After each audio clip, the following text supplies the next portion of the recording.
Well, hey everyone, welcome back to another episode of the Social Media Church podcast. I am your host, Aaron Magnuson, and today I am joined by somebody that you haven't met before and that I recently just met, having a little conversation before we hopped on this podcast, but I've been familiar with this person since I've entered the digital space in the church. And I'm really excited for you guys to hear from yet another one of our speakers who's going to be contributing to the Social Media Church conference, our very first conference. We have close to 50 speakers, and this person is one of them. And I'm so excited to introduce them to you and give you a little taste of what he is going to be contributing to the conference.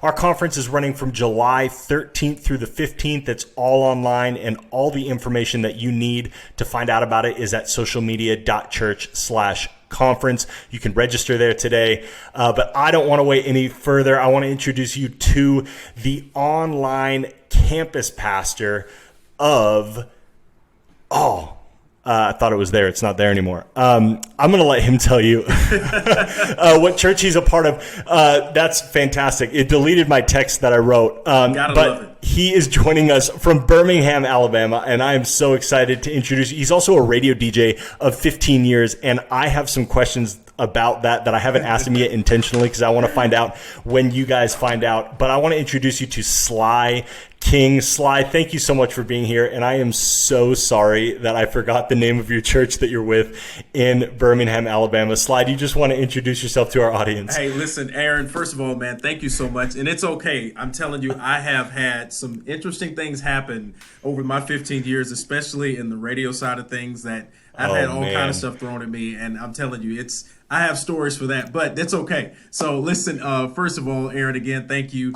Really glad to be on the podcast. And yes, I am Sly King. I'm at the Worship Center Christian Church in Birmingham, Alabama, and excited to just get on and talk with you, man. I'm grateful for the opportunity, excited to officially meet you and really be in this circle. And so it's amazing how what we do, we a lot of times know other people who know other folks that we kind of get connected to. And it's kind of like just an interesting group of family, a core group of people that all know each other. And so it's really great, man, to be on your podcast with you.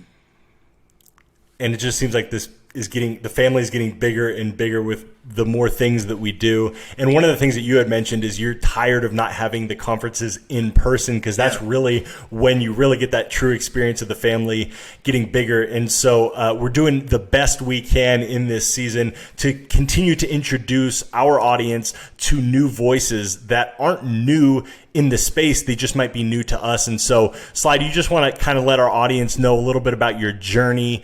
I'm assuming that you were a radio DJ before you entered into ministry. One of the things I'm curious about is how you got into ministry as well.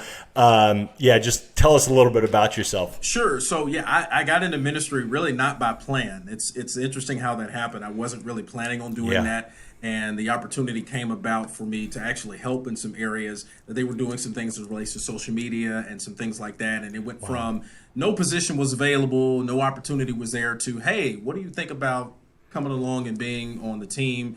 And what are your thoughts about that? And then there we go. And I'm here 8-9 years later. I think it's 9 now. I lost track. But I've been here for a while, and to be in this space and really get to where we are, to see where the ministry was and what we were doing and how things have changed and how we've moved into even further into where we're going is really exciting, and to be a part of all of that. So that was really how I got there. I've been working in social media probably now just outside of that as well, along with doing radio. I've been doing that for maybe about 8-9 years now, I think, total. No, actually, it's been 10. I take that back. And then it was like me jumping into this, and it was just a really great fit and just a great chance to really just help and move forward into this space. So that was really kind of how I got there. I wasn't planning on it. I wasn't looking for it. I came to the church, and it ended up being the opportunity that I was not expecting. And so that's kind of what happens. You know, life moves in that direction. Things where you were not planning on doing, you end up doing, and you end up doing it, and you're there, and you're excited to be able to make a difference. Because that's what it really is all about. It's not about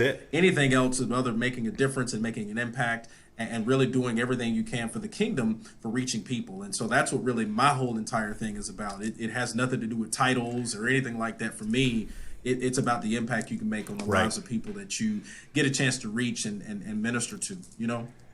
Absolutely. Oh yeah, totally. That's why we're in it, and that's what we're trying to help people do, is take those giftings and those calls that are on people's lives and amplify those on and through social media. I'm curious, Sly, what were you doing with social media while you were a radio DJ before you got into the church, where the church was like, hey, we need this guy in our church to help us with this? Yeah, so actually I was working really kind of for a nonprofit. Well, really wasn't a nonprofit at the time, but then I ended up doing some things for a private company and really kind of working in some things and doing some stuff and really kind of managing some things in the communication area of that and really kind of leading that charge. And so that's kind of what I was really doing and just really working in that space. And it ended up being a chance for me to leave there and do that, which I was ready to go.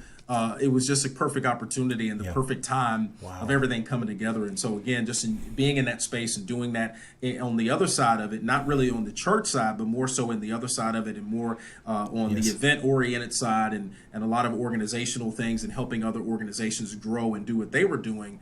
And then to step into this space, that's kind of where I was able to kind of make the connection. And funny, what ended up happening was the business that I was working for that was actually coming to help the church at the time, help them do something they were doing for a conference, and they needed additional help to really boost the broadcasting of this event and everything that was happening through social. We took on that project and ended up getting that as, something we were doing. And it was like, that was my introduction. And then from there, it was like, I came along to kind of help and assist. And then that's where the rest of it took off. So it just kind of not planned, nothing I was looking for. But that's really kind of how that happened. And then there was a natural progression for you becoming the online campus pastor. And what I know that role, especially in 2021, looks so different across all different churches. Some people are the online pastor. That's the role that I play at One and All here in California. Some people, it's an online campus. Other people, it's like a digital pastor. How did that transition happen? When was that what you were actually hired for initially, and social media was just kind of thrown in there, or what did that kind of process look like, and what do you do for your church? Okay, so what really happened, what's really great is, it was a blessing that the worship center had been in the online space before I got on staff. So prior to me coming on staff, I think they launched the online campus. And when I came on staff, it was launched and it was active, and I was beginning to start jumping into just kind of the role of just kind of making things work in that space and really navigating through that. And as I began to do that and I was working in the social side of things, the opportunity kind of was presented to say, hey, well, we want you to kind of lead the charge on this, and the staff and the team that was actually monitoring things. And so that's when I kind of went through and introduced them to, hey, we need to change platforms, and jumped into Life Church and their online platform. And I introduced that to the church. Shout out to Life Church for their amazing ministry. Absolutely. And just being just the hands and feet of Christ to just do what they do and willingly give that away for free. And I jumped in and say, hey, we need this. And that's when we took that in. And from there, I just continued to work in that space. And so at this point, when we moved further into that time span, we grew my volunteer team, those that are helping and serving that space. And that continued to be what it is. And then I began to do other things with that, from pre-service to post-service to other things related to that. And that still was going on along with my managing of social. But the big part of that with the online piece was just really finding more ways to utilize that in the way that we could reach people and in that campus. And so that's kind of how it really grew, and it continued to blossom. And so what was really great was the blessing. We were already there. The big thing was we just were shifting all of our focus from the physical building to saying, okay, everything's all digital, but we were already streaming both of our services and doing those things and rebroadcast and all that stuff. So it really wasn't a tough transition. It just meant that there was a lot that was like on my plate. But outside of that, it just really ended up being a great move. But yeah, that's kind of how I ended up, moving to this space and doing the things that I was doing. The campus pastor position, or title, I should say, that came along. It just came along. It was just like, hey, it was like, here's what we're going to do, and here's what we want you to end up being, and having this, this particular title or whatever. And, I said it before, I wasn't looking for that. I just wanted to continue to do that because I really felt like in the online space, that's our greatest space to do what, God has called us to do, and the Great Commission to take, the gospel and reach around the globe. And you can do that, and Yes. Newsflash to anybody that's listening that is a pastor and wondering, this is your cheapest, most inexpensive campus to grow, bar none. Preach. So, that's easily my easy 2 cents of knowledge for you on that. Absolutely. So, and even spending money, like even advertising, it's still like, even if you are spending money digitally, it's still cheaper than what you would be spending physically to see the ROI and see the return. Absolutely. But there are so many great things that you can be doing that don't require you to spend any money online and building that community. And one of the things that I'm curious about that I think, maybe our audience isn't curious about, I think it's been sparked from some conversations that I've been having with people recently. There'll be a future guest on this podcast to talk about this as well. But just this concept of audio, and whether you're a podcaster, whether you're a radio DJ, and we were talking a little bit about this, Sly, before we hit record. And the idea that there's a unique connection that a listener has. They're almost pastored by their DJ or by their podcast host. There's a lot of trust there. They feel like they're a part of the conversation. There's something unique. And so I'm curious, you talked about the natural transition to being an online pastor, which pastor can kind of, we can easily forget the simplicity of what that is. That's building community and leading a group of people in community. And that happens online, and we need that more than ever online.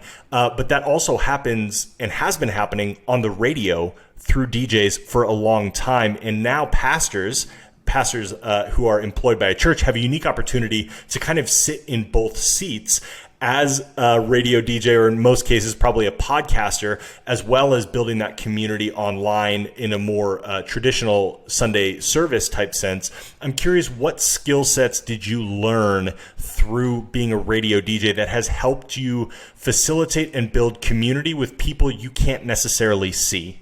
Yeah, I think your whole entire point is so valid, because people, number one, we were created and designed for relationships. We desire that. Yes. That's a natural thing that we have. We many times people say we don't need it. I'm good. But the reality is we do desire relationships. We desire that opportunity to connect with people. And when you're able to connect in that space and it's more personal, it's an opportunity for you to communicate to people. And I think people want to feel like they belong and they're a part of the conversation. And that's the difference now that I've had to explain to pastors and say in general. This is social. It is a social platform. It is not a place for you just to stand there and do something and not be engaging. And that's what people want. Yes. The smoke and mirrors of it is people truly believe that they are a part of your life and they are connected to you. You may not have never met them in person, never had an opportunity to engage with them in any type of physical way, but the point is they feel like that you connecting with them is a way for you to be invited into their world. And so what better way to have that transition of connecting with people, to have the opportunity to open the door and say, okay, I feel comfortable enough for you to invite me to something because I feel like I know you. And that's the reality. And so that's what's so great about that. And I think being able to be a communicator is so vital to the role that you have in this position, because you have to be able to communicate. You've got to be able to engage with people, and you have to have a personality. I think that that's the big part about it. I think it's not saying that, you're not fitted for this position. And I know some people cringe when you say that because everybody should be able to do everything. But listen, I'm not the guy to be in your finance department. That's not my area, and I'm okay with that, right? So I am not. I am a communications major, and I'm good with that. So knowing your space and where you are, I think is so vital to you being able to utilize that and get the right people around so that you can be effective. That's and right. Know that how you can communicate with people and use those tools to be able to effectively reach people. And I think that that's what it's all about. People really and truly do want conversation, and I think we don't do enough talking. Yes. We don't do enough. We sure don't do enough listening. So I think that we don't do those things, and when we give ourselves these opportunities in these spaces, whether it's podcasting, Clubhouse, or whatever, you have an opportunity to reach people and go where people are. I think that's what's the biggest part about what we do in the digital space. And if I can say this, I think the big thing that I've always mentioned to people is, I said, I struggle with why the church always wants to do things differently than the way you get information every single day. How you get your content, how you engage the things you want, how you receive the stuff that you have access to every day. That's the same way you have to take that approach to reach the people you're trying to reach. And that's just what it's all about. And so you have to reshape the things you're thinking about doing and do them differently. But at the same time, it's a great opportunity to be in that space. So I think being able to communicate effectively, being able to engage with people and truly build community, because that's where it all really boils down to, conversation and community, and having that chance to invite people in. And I think that that's what really helps you, in this space. Yeah. Have you seen Sly? I'm curious because you have that unique perspective. You're still currently a radio DJ, so you're still in that space. You understand it. You're in it. What is it? Podcasting? Is it Clubhouse? What? And I really like what you said about it. It really comes down to your personality and what you're gifted for. But have you seen? What are you most excited about right now, as far as opportunities go for people to take advantage of this audio first, whether it's like an audio social network like Clubhouse or an audio first media experience like podcasting? What are you seeing and what are you most excited about for the future of kind of this radio comeback? Yeah, I think that Clubhouse is unique because I think it has probably one of the most retro opportunities that a lot of people may not be ready for, because you got to think about all the tangible stuff that goes along with that. Because if you hold a service, so how are you connecting people? How are you assimilating people if you're doing that? Those are things you have to think through. But I really think Clubhouse, and podcasting is great, but in Clubhouse, you can literally invite people into the conversation and really engage in them into whatever it is you're speaking on, whatever it is you're talking about, and open the forum for true dialogue. And not so much so preaching at people, but maybe having the chance for people to ask the questions and really be able to answer those questions and to really kind of just have a personal approach to what you're trying to do. And so I really think Clubhouse, has a lot of potential in that space. It's just interesting. I think everybody's still trying to figure out what is the magic formula of what to do. And to be honest with you, I don't think that there's a right or wrong way. I think that it's in this space that we're in, and to anybody that's listening, don't get hung up on the right way or the wrong way or how this should go or whatever. The greatest thing that I've learned from talking to people in this space for years is we haven't figured it all out. We're still trying to figure this thing out, and we're trying to find out what works. And the challenge, honestly, Aaron, is that we're up against the algorithm of something we can't control. Yeah. So because we're up against an algorithm that we cannot control in the social space, what we are talking about doing and what we say we're going to do right now could very well change in 3 to 6 months. And that's the reality. So it's an ever-changing ecosystem. Right. So you have to be willing to be able to adapt to change and understand that if this didn't work right now, then that's okay. Because guess what? It may work later on down the road. So I think that that's a big part of it, but I really think Clubhouse has a lot of potential from the audio perspective, because podcasting is more so you broadcasting, even if you have a host or a co-host, you're still broadcasting an idea, a thought, a topic. But when you get into Clubhouse, for example, you're talking about a subject, and now people that are in the group and actually a part of that panel that you invite up can now ask questions related to your particular topic or subject and engage with you in that space. So I think that has a lot more personal, community-driven kind of orientation to it. Yes. Have you integrated Clubhouse into anything you're doing on the radio side or on the online campus side? More so, we're working on some things on the radio side. The online campus side, I'll just be very honest with you, I don't think they're ready for that. And that's the other side of our ministry and other things. Because one of the things that I will always say, too, is do what you can do and do it well. If you can't do all this stuff, it's okay. If you can only broadcast to the church online platform, then do that well.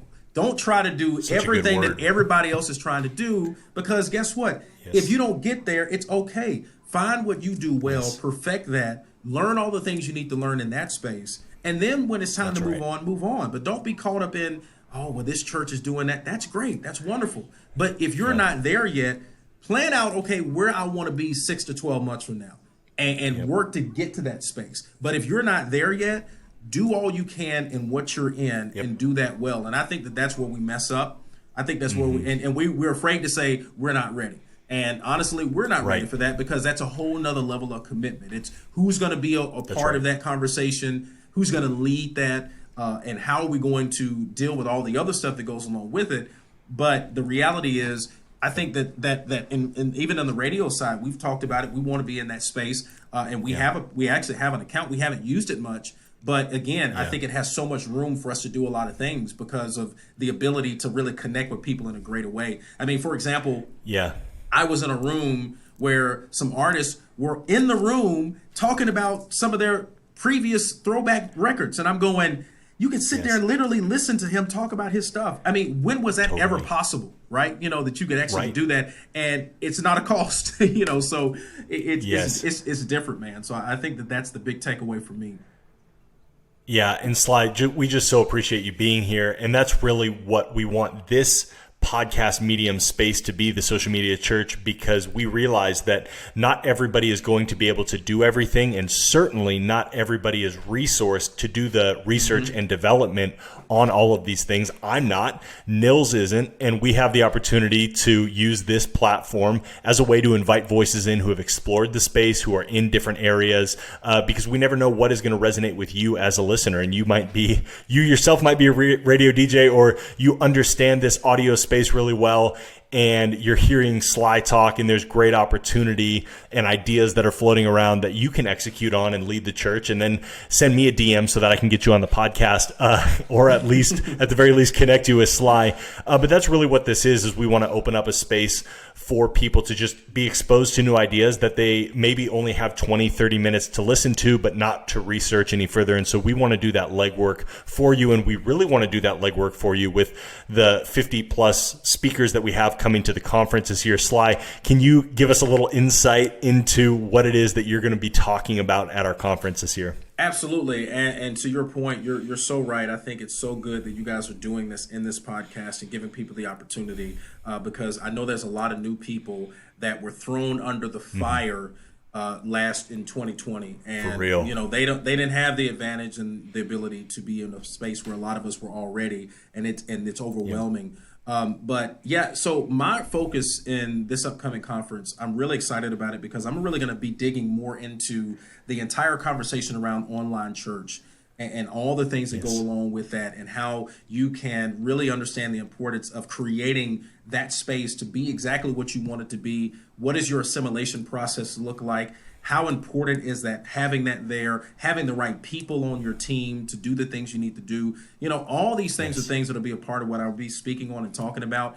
and just kind of shedding some light on, and just kind of giving some insight on some things that I have done, some things that really and truly are honestly important to think about. And so that's kind of a little bit of what that'll really be. But I kind of hinted on some of that in our conversation too, just sharing some things with you as it relates to the online space. But I'm really excited about that, because there's a lot of opportunity there. And I think it's going to be very beneficial, whether you are new or whether you have just, been in this space for a few months or however long you've been in it, no matter new, old, or whatever. I think it's going to be very beneficial, because there's a lot of things you can take away from that. And maybe too, it may spark some ideas for you to think about some things and say, maybe I didn't think about that, and maybe that may work for us. Because the big challenge a lot of people have is they have all these exciting ideas, and they got to get buy-in. Like I met somebody a few years, I was in Dallas, and I met a guy, and he literally was like, man, this is so great. I'm so excited, but I have zero, I don't have any buy-in from leadership. And I'm going, man, that's your hurdle. That's what you have to sell. And there's a lot of people who are struggling with the selling of all this stuff and the cost and all these things. And I have a platform too that I'm gonna plug, that I'm gonna tell everybody about, that I think that'll help some people even in the conference as well, because a lot of people don't have access to things and they need things. And I was grateful to meet an amazing individual that shared something with me. And I think it'll be a blessing to anybody, and it'll help you whether you have the finances to do it or whether you don't. I think it'll help you really do what you're trying to do.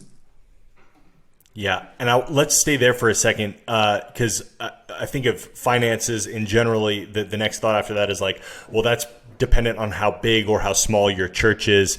And we are really passionate. I I started in ministry, a church of 300, met in a middle school, the worst Wi-Fi because it was in a school, and it was also like the dead zone of our city. The Grove in Albany, Oregon, if you ever have a chance to check that out, go visit them. They actually bought a building in quarantine, which is incredible how God's moving in their church, and they have a heart for their city. And so I know that we have an audience here of people who have almost limitless resources, and that's their church context that they work at. And we also have ministry leaders and church leaders here who are maybe a one-man band. Sly, what would you say when we're having conversations about church online and building community online? What would you say to maybe the smaller church pastor or leader or ministry leader of an up-and-coming ministry that is maybe ruling themselves out of, they're only going to talk about ideas I can't execute on, so I'm not interested in that. What would you kind of say to them or encourage them with?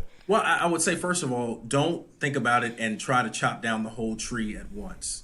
Bit by bit, take it down piece by piece. If you ever seen anybody cut down a tree, they never, ever will cut it down and then just do that and that's it. They come down and they chop from the top, move down piece by piece, and they're making their way to get to it. And the reality is you got to approach these things that way. And whatever your abilities are, you got to look at it and say, okay, here's what we can do, or here's what we are able to do right now, what we can afford to do. And look at the tools that are out there that can actually help you. You know, it may be a situation, because I know a lot of churches did a lot of recording during the pandemic, and they had their services simulated live or whatever the case may be. Maybe that needs to be the approach you have, you know, to create more opportunity for you to create really what you want to be able to do and cut out having all the man and body that you need to make it happen in a live setting, but you're still able to be effective and still carry your message. It may not be what you want to do long term, but at the same time, you still be able to be effective. You still can have time to do the things you need to do, and it can help you as you build teams and do those things. And so I think the big part of it is find out what it is that you're wanting to try to do. What is the vision, the goal of the ministry? What is your entire vision statement that you have as it relates to this space? Are you wanting people to stay offline? Are you wanting people to go and be from offline to online? Are you trying to create ways to connect what you do in the physical building to what you do online? And I'll talk more about that at the conference. You know, what are you trying to do? And then when you nail down to those things that you're trying to do, that's when you can start building your plan and saying, okay, based on this, here's what we need to do now. And here's what we can do. We want to stream services. We want to do that. Okay, how can we do that at the least cost possible? Figure that part out. And when you find that out, there you go. That solves that problem. And you move on from there. You begin to make those things work. There's amazing things you can do now with an iPhone, video editing on an iPhone, and really and truly do some things that will amaze you. And that's not being funny. That's being dead serious. I mean, you can do that directly from this device here. And it's amazing because now those tools are in your hands and they can work for you. And all you need is a few things you can get, and you may spend $50 to $100, but at the same time, then you're able to create what you're wanting to create and do those things. So I think you just have to figure out what your goals are. What are you trying to do? And don't think about it and say, okay, well, we're not on Facebook, we're not on YouTube, we're not on Instagram. Slow down. Slow down. Don't worry about all that right now. It's okay. It's all right. I mean, it is fine. There are people that will find your ministry, that will reach you, and you connect with them, and that's what they're supposed to do, and that's okay. That's exactly what it's all about. So there are a billion people around that are not connected to a church, right? And there are great opportunity for you to reach people. So you have a chance and a space for what you are doing. And your approach may be different. You may not do service like everybody else, and that's okay, because that's fine. That's okay. Design it, figure it out what needs to work for you. I'll say this. I think one of the funny conversations, honestly, that we were having, and I raised this to our church, I said, don't go and start asking me to dig into average watch time. Don't have me start digging into when people are watching and how long people are watching and what they're watching and what they're not watching, because that's going to really shake some feathers on you. And are you willing to have that tough conversation? You know, to say, well, maybe we do need to cut down praise and worship, or maybe we need to adjust this because people aren't really staying on that long. But these are things you have to wrestle with. And I think you have an opportunity now to really dig into that and get connected with people that can help you. You know, get people around you. There's some amazing people in this space that we do that are willing to say, hey, listen, give me a call. You know, I'll talk with you. Let me kind of walk you through a few things and give you some insight. I talked to quite a few people during the pandemic, and I had a conversation to just help them and say, listen, if you don't you don't have all that budget to do this stuff yet. You don't have a live stream. You don't have a live stream account, or you don't have any live stream provider. You don't have the finances for that right now, and that's okay. But let me tell you what you can do. And here's what you can do. We're like, really? Well, we can do that? Absolutely. It may not be the approach you want long term, but it'll get you online Sunday. And that's what I told you. He's like, we need to be online Sunday. I'm like, well, let me tell you what you need to do, because based on that, you need to do this. And he was like, well, we can do that. I said, well, that'll get you on. So, that's just a little bit of that, and I think that hopefully will be helpful to somebody. Such a good word, Sly, and yeah, just the few things that I want to reiterate from what Sly just said as you're listening to this is, we introduce you to people and our guests like Sly, and Nils and I come on here every week to let you and remind you to message us. Like, we are available, and the people that we hop on here are available. And I got connected with Nils and Jay Cranda. Saddleback Online Pastor was the co-host at the time. I slipped into their Twitter DMs, and they were so gracious to come back to me. And that's the heartbeat of this ministry, and what we do is to connect you with people who want to help. And I've had plenty of those conversations over this pandemic as well, Sly, where I've just been able to hop on a Zoom call with churches and ministry leaders trying to figure this out, because the internet is too big of a place for just one of us. And I've been saying this a lot all through the quarantine. It's too big of a place for just one church, and one church does not have a large enough YouTube channel to take the whole market on the internet. It takes all of us, and we all need to be there. We all need to be contributing, because we're all going to reach different pockets, and some pockets are going to be larger than others. Absolutely. But God has placed something on your heart for your ministry where you need to hop on and start participating somewhere, especially. And that's what we learned over 2020 to 2021 now is it's going to take all of us and the collaborations. I mean, Sly and I were just talking about all these new people that we're meeting who have been doing and leading this digital space in a different part of the United States or in a different community than the ones we're plugged in with. And so this has been a great season as well to meet new people, and you're going to meet lots of new people at this conference. And I just know that, and Sly and I can speak to this from the conferences that we've been to, when you really lean in, and that's why we even have a price tag. Nils and I intentionally didn't want to do a free webinar, because we know that if you put a little bit of capital down, you're going to be more likely to execute upon these ideas. And we genuinely believe that when you execute upon these ideas, your ministry is going to grow, maybe not numerically, but we think that could be the case as well. But definitely in effectiveness for reaching people with the gospel who have never heard the gospel before. And we want to see as many ministries and churches hop into that as possible. Absolutely. And I will tell you, Jay Cranda was one of the best people that I met and had conversation with, and he was so willing to talk. And we talked, over a period of time about different things and ideas he's had and things he's doing. And I'm like, man, that is great. I'm like, I absolutely love that. And I'm like, man, I really think that that'll be great for what we need to do. And he was just a willing vessel, and I love talking to him, man. He's an interesting character, but he's so fun to be around. Totally, we love Jay. Yeah, he's totally different. I mean, it's just, but I love it about him. It's just always the case. Yes. Every time I was on a Zoom, I was like, is he in his daughter's room all the time? I'm like, is that where he's at filming? Yes. But hiding out. Yeah, hiding out. Like, I'm like, does he hide in the house? I'm like, I don't know. Yeah. But he literally has so much knowledge, and if you really listen to him, his understanding of this space and what he's able to do and what he has done is bar none amazing. And so, when you get a chance to talk to people like that, the knowledge that Dave Adamson has, I mean, God, if you need anything about YouTube, get in touch with this guy. He is phenomenal, but he's another individual as well. So again, all of these things that you said are so vital. And we have a great opportunity that you don't have to worry about and say, well, the market's flooded. No, that's not necessarily the case, because there's a word that God has for you to share with somebody. And that's what I've even shared with our ministry. I said, one of the things we got to get in this understanding of is that we are always used to, and I mean this, and I know it may sound harsh, but we're used to force feeding people what we think they need to hear. Totally. On a Sunday, that's what we do. But think about your approach when it comes to Netflix, Hulu, Disney Plus, HBO Max. Yeah. You go choose watching the shows that you want to watch for what you want. You may be into comedy today, you may be into horror today, you may be into sci-fi. It's the same approach as it relates to the message. There may be somebody that says, that's a good word, but I don't need that for my life right now. So I need this. Right. And they'll go somewhere else.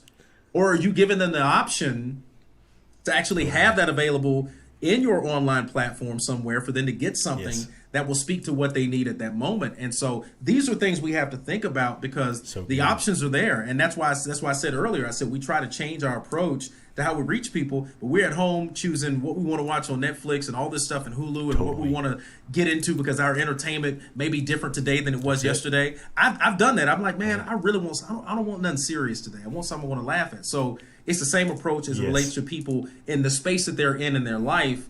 They need something that's going to speak to that. So don't think that your word is not going to matter or it's not going to be important. No, it will be, because it's going to reach somebody that needs it at that time and at that particular space in their life.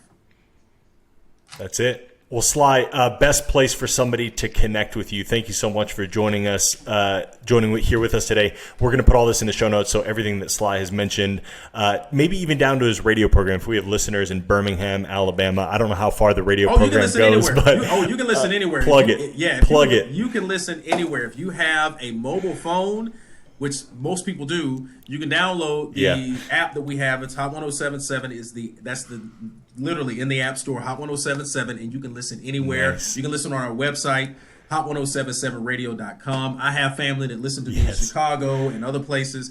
It doesn't matter where you are. So that's the beauty of technology. It used to be when my dad was in radio, you had to be in the city and hopefully in the vicinity of how much wattage they have. But you can listen to me anywhere. You can reach me as well. There's a couple ways you can do that. If you want to email me, and I'm sure Aaron will put this in the show notes, you can email me. Absolutely. S-King, that's S-King at theworshipcentercc.org, okay?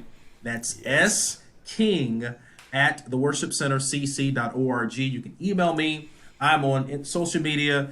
You can follow me as well, at I am Sly King. You can follow me. You can reach out to me. I've had many people hit me up, and that's what's been a blessing about this, because I connected with somebody 2 days ago.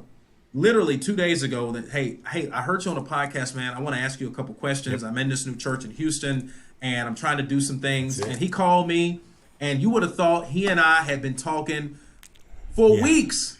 And I'm like, and I died laughing. I said, man, you are hilarious. He said, man, I'm that way with people. I said, man, we really it's like we just got off the phone 2 weeks ago. That's how he called me. And I'm like, whoa, but he's a great guy. And I literally, that's how he found out about me. I never met him before a day in my life. And so that's what's beautiful about all of this. And my prayer is that at some point, maybe 2022, we'll be able to all get together and actually have a conference and be able to do that, man. I think it's going to be amazing. We get a chance to do that, because wouldn't that be something? I think everybody's ready. I think now, not saying that we won't still have the streaming part of the conference. I think we'll still do that, but I think being able to be there in person in a physical space will be phenomenal, and I can't wait for that. So, but no, thank you, Aaron, for the opportunity, man. Thank you.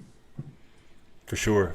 Well, thank you, Sly, for being here today and for contributing to our first ever social media church conference. And if you have loved this episode or resonated with anything that Sly has said, or maybe you know somebody, send this to your favorite radio DJ. We would just love it if you shared this podcast and this conversation with other church leaders that need to enter this conversation, need a little bit of encouragement, maybe a new way to think about what they're doing. And the very best thing that you can do as a listener is register for our conference. Again, Nils and I are just so passionate about you and your ministry. And that is why we've gathered together all of our friends, even people that we haven't met in person that we know have an incredible message and are a leader for the church in a particular area. We're just going to be covering 3 things over the course of 3 days: platforms, creativity, and strategy, the 3 areas that are going to most affect how you do ministry on social media. And we believe that if you lean in, your ministry is going to be amplified. Absolutely. And ultimately, it's not about you. We just want to see the gospel get spread to the ends of the earth. And so we're doing everything we can to help you come alongside us, as all of us in our different contexts join together to take this internet over and spread the good news of the gospel all around the world. So You can find out all the information that you need and register today at socialmedia.church/conference. Better yet, you can go follow Sly, because Sly is going to be promoting this, and he's going to have his own link. So you can give a little bit of money back to Sly for contributing to this conversation by using his link to sign up. Make sure you follow Sly at all of his social channels. Actually, Sly, before we sign off, what is your favorite social network? Wow. I probably would have to say I really have enjoyed some things about Clubhouse, no bar none, without any question, because it's just different. But I do enjoy TikTok because I found that there's a couple things about TikTok that I have learned. You either have to be a dancer or want to be an actor or a pseudo chef. Or last but not least, you know every hack in the book. Because I found some hacks in TikTok that I have been like, man, I never thought about that. Like you can do, like, wait, and I go home and I go, wait, like that really works. And like all this time, I'm like, man, so I have enjoyed, that's really honestly been my great thing about TikTok is I've just been able to just find stuff that I'm like, I didn't know you could do that. Like that really blew me away. So so between Clubhouse and really those things at TikTok, man, I really have enjoyed that, just being a part of those platforms. Absolutely. Well, there you go. Make sure that you connect with Sly, and he is everywhere else on social media as well that you can connect with him. It'll all be in the show notes of this episode. But until next time, my name is Aaron, and this is the Social Media Church Podcast.